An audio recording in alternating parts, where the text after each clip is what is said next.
One of the benefits that we've found on hard drive distribution is now with all the different versions, whether it's 2D and 3D, is they're starting to consolidate all the versions on a single drive, so you're sending all those on a single drive to each location. And so you're getting the economics even better of that shipment that you've already paid for. With 3D and the subtitles having to be burned in its own package, now you're doing dual transmissions. It's not the same as just sending a single hard drive. You're now doing a full transmission for the 2D, regardless of the number of partial or supplemental packages for language versions. But with 3D and the burned in subtitles, that's another full transmission. So it's kind of backwards of the economics and some of the advantages we've seen in hard drive. When a piece of content during the theatrical release window makes it up onto the net, there are technologies that automatically detect it, whether through the watermark, finding the watermark in it, or by actually recognizing the piece of content. So if you post stuff on YouTube, YouTube has this massive engine of hundreds of thousands of hours, and it looks through that and says, oh, you shouldn't be up here, and it takes it down. There are some good ways to get very good lighting quality. There are many manufacturers working on getting as much spectral coverage as you can and giving tunability advantages, so you can adjust the white and green point to match. And in those images, not all of those LED products look terrible. They look different, of course. And the importance is to emphasize there's differences. And although you may say, oh, I was trying to achieve an artistic effect with one of the not so good products, the differences do show that you can have an image that if I had not put up a tungsten reference, likely there wouldn't have been too much criticism about. One of the pushes right now, of course, is in the broadcast studio market is financial. When you install a studio, if you install it with tungsten, you need dimmers, you need lots of power going in the building, you need a huge amount of air conditioning to keep the talent cool while all that heat is on them. If you go LED, you get rid of the dimmers, you get rid of much of the power going in the building, you reduce your air conditioning by a factor of 4, and your talent stays nice and cool. So the advantages in terms of cost and return on investment are very quick. I have one processor, and no matter how much I think I'm a multitasking animal, I'm a single-tasking animal. Maybe a couple of seconds, and then I kind of lose it and I'm single-tasked.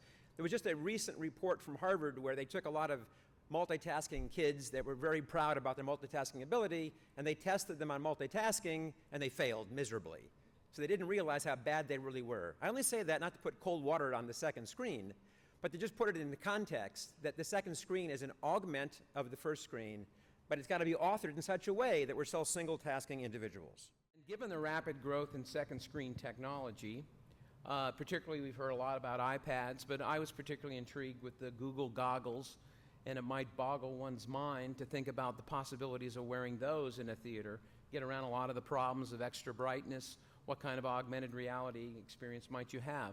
The previous panel where we saw the Kinect's 3D artistic thing going through my mind, I was thinking, gee, is there an experience in the future in the cinema where I walk in with one of those devices, or we all do, and we have some sort of interactive social media experience, perhaps triggered by a piece of art? Who knows?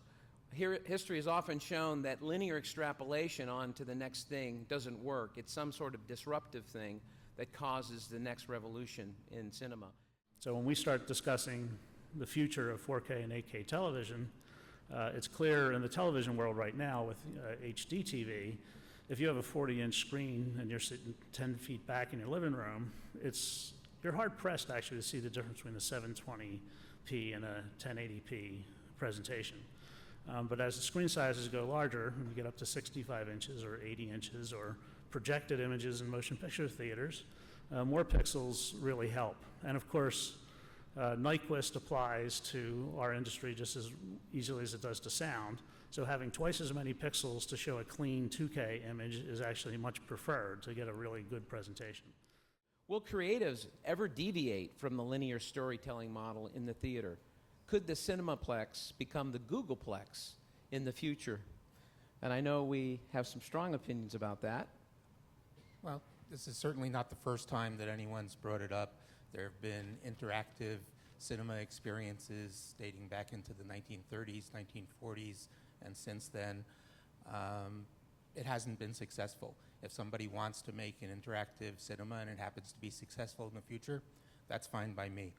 But my concern is for people who are doing linear storytelling that don't want it to be messed up, are you nuts? to even consider this. NAB has provided a nice prop for me. See if you can get an image of this. If you can't, they exist out in the hallways. This is something from the Open Mobile Video Coalition. It says, "Don't miss a minute of the game," and it shows someone at a wedding. Apparently the groom has just married the bride. The bride is so happy, she's hugging him, and he's holding up his second screen to watch the game. That marriage is not going to last a long time. I would like cinema to last a long time. I don't want cinema to be destroyed by having people use their second screens instead of having the one point of interest in a dark room with everyone doing exactly the same thing. That's why people go to the cinema today. We would like you to please open this up.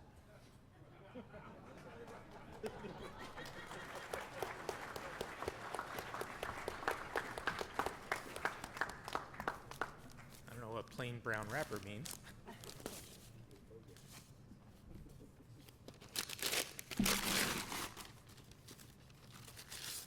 There's a plain white box in the plain brown wrapper.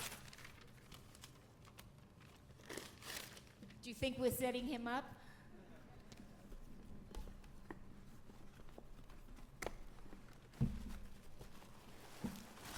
There's plain white paper inside. We want to keep you colorful, A Bart. new pair of pants.